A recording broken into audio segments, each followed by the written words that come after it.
कि भाई बीजेपी कांग्रेस की बात हो रही है और बसपा के अनेक कारण हैं जिसकी मैं चर्चा नहीं कर सकता। मैं समझता हूँ कि जो भी उत्तराखंडियत की बात करते हैं वो सिर्फ बात करते हैं, उस पर चलते नहीं हैं। भाई आप उत्तराखंड की बात करोगे, उत्तराखंड की बात हम तब कर सकते हैं अगर हम उत्तराखंड में रहेंगे।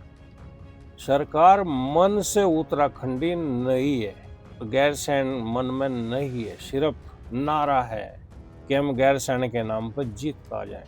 भाई देव तो सबके हैं, वो क्यों लाइसेंस बनवा रहे हैं कि मेरे ही हैं? अगर मैं डंडा भी बांट दूंगा तो जेल चला जाऊंगा।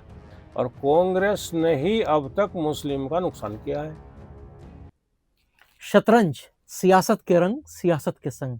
मेरे साथ हैं एक ऐसी पार्टी के नेता जिसकी पहचान उत्तर प्रदेश में पूरी दमखम के साथ होती है, लेकिन इस प्रदेश में भी कहीं ना कहीं लगातार राज्य के गठन के साथ से बसपा अपने को स्थापित किए हुए है। कुछ सीटें आई, इस समय 2 सीटें भी जीती है, कभी 3 सीटें भी जीती, लेकिन हर चुनाव में कहीं ना कहीं उसकी अपना वजूद जो है वो बना रहा है। तो आज हम बात करते हैं, हमारे साथ विधानसभा में बहुत दमखम से अपनी बात करने वाले, अक्खड़पन से अपनी बात को रखने वाले एक विधायक हैं हमारे साथ। उनका नाम है मोहम्मद शहजाद। मोहम्मद शहजाद साहब, आपका बहुत बहुत स्वागत है हमारे इस कार्यक्रम में। सबसे पहला तो सवाल आपसे ये पूछेंगे कि उत्तराखंड की पहचान कांग्रेस कभी सरकार, कभी बीजेपी की सरकार, इस तरीके से रही, लेकिन बसपा पिछले 25 सालों में अपना वजूद जो है वो कहीं ना कहीं कायम रखे। आप जैसे नेता हैं, क्या कारण है? पहले तो आपका धन्यवाद। मैं समझता हूँ कि उत्तराखंड की कुछ परिभाषा ही ऐसी है कि भाई बीजेपी कांग्रेस की बात हो रही है और बसपा के अनेक कारण हैं जिसकी मैं चर्चा नहीं कर सकता। अगर बसपा सिस्टम खड़ा कर दे तो मैं समझता हूँ कि बहुत बड़ी ताकत बसपा उत्तराखंड में बन सकती है। पहाड़ी एरिया है, नेता आते गए जाते गए। भाई कभी तो हरक सिंह रावत भी बसपा में रहे हैं, मुन्ना सिंह चौहान भी बसपा में आए थे और बहुत अच्छे अच्छे लोग आए हैं।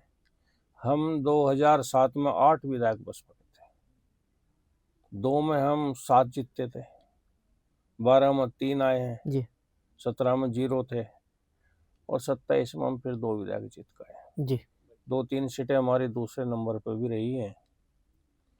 भी जो आज हालात हैं उनमें बहुत कठिन परिस्थिति में लोग जीत रहे हैं। अगर बीजेपी की बात करें तो बीजेपी का आज समझता हूँ कि निष्पक्ष चुनाव नहीं हो रहे हैं, इसलिए बीजेपी की बोलबाला है। निष्पक्ष चुनाव हो, मैं समझता हूँ कि व्यवस्था बदल जाएगी। वोट बैंक जो है बसपा का, वो हमको लगता है धीरे धीरे से कम भी हुआ है प्रदेश में पिछले 25 सालों में अगर देखा जाए। और आपका कहना है कि हम अगर दमखम के साथ लड़ें और ईमानदारी से चुनाव कराए जाएं तो दोनों बातें कहीं ना कहीं मैच नहीं करती। नहीं, ऐसा नहीं, कुछ बातें मैच नहीं करती, मैच कराना पड़ता है। जी भाई पिछला चुनाव था 2022 का, मैं 17 और 12 में नहीं जीतता हूँ। जी 22 में मुझे उम्मीद थी कि मैं 20,000 से जीतूंगा।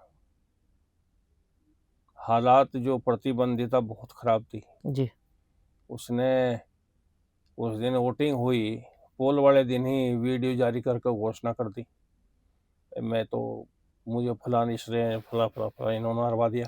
जी इतनी बौखलाहट के बाद भी वो 17-18 पर रुकना चाहिए तो 25 पर चला गया। देखो कुछ तो है। अच्छा, एक सवाल इससे भी उठता है, चूंकि उत्तराखंड की राजनीति है, उत्तराखंड एक अलग राज्य बना है, आप उत्तराखंडियत को किस नज़र से देखते हैं? बीजेपी कांग्रेस का अपना अपना फॉर्मेट है, उस फॉर्मेट में उत्तराखंडियत को करते हैं। आपकी नज़र में एक उत्तराखंडियत क्या है?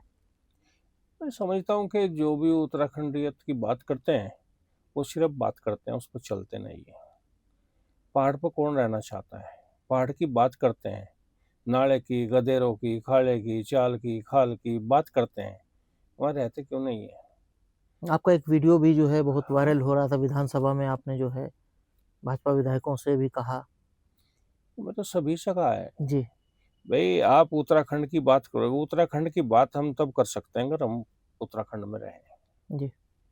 जितनी जनसंख्या उत्तराखंड में रह रही है, उससे 10 गुनी तो दिल्ली और बॉम्बे इसके आसपास रह रही है।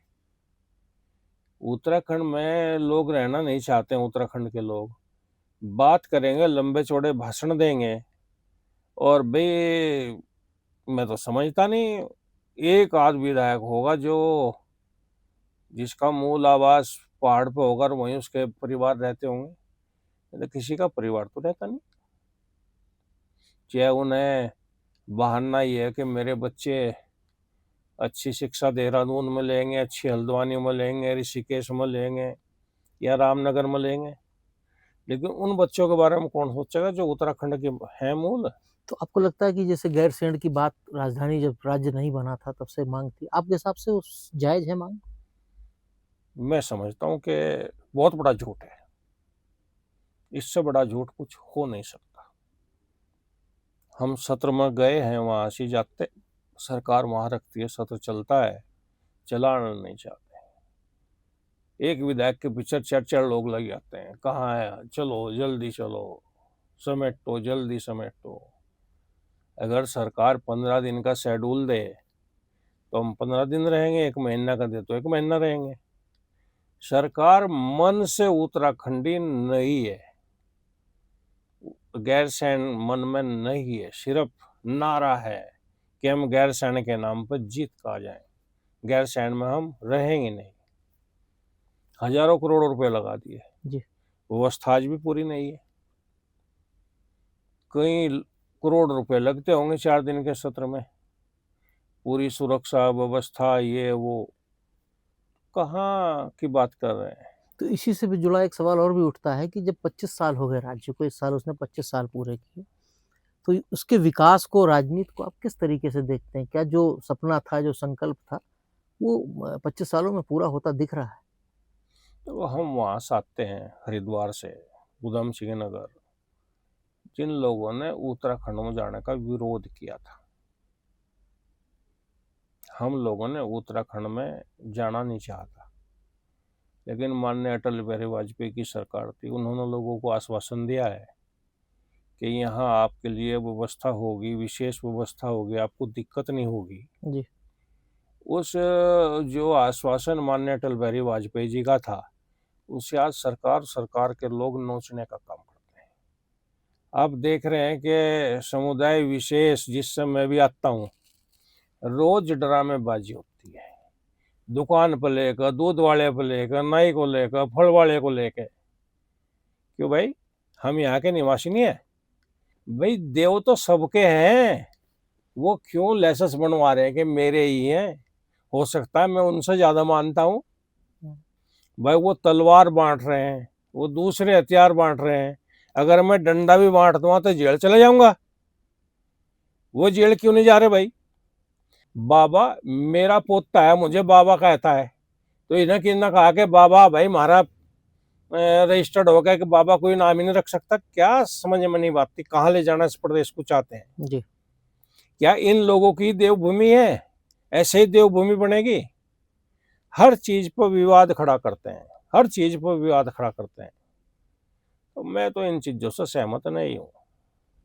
अब 2027 में फिर से विधानसभा चुनाव है। पिछले चुनाव में एक मुद्दा बीजेपी ने उठाया था, कांग्रेस और बीजेपी के बीच में काफी लंबा वो मुद्दा उठा, मुस्लिम यूनिवर्सिटी का। आपका क्या नजरिया है इसको लेके? और फिर से उस मुद्दे को एक बार फिर से चुनाव करीब है और फिर से मुस्लिम यूनिवर्सिटी जो है वो निकल कर बाहर आई है।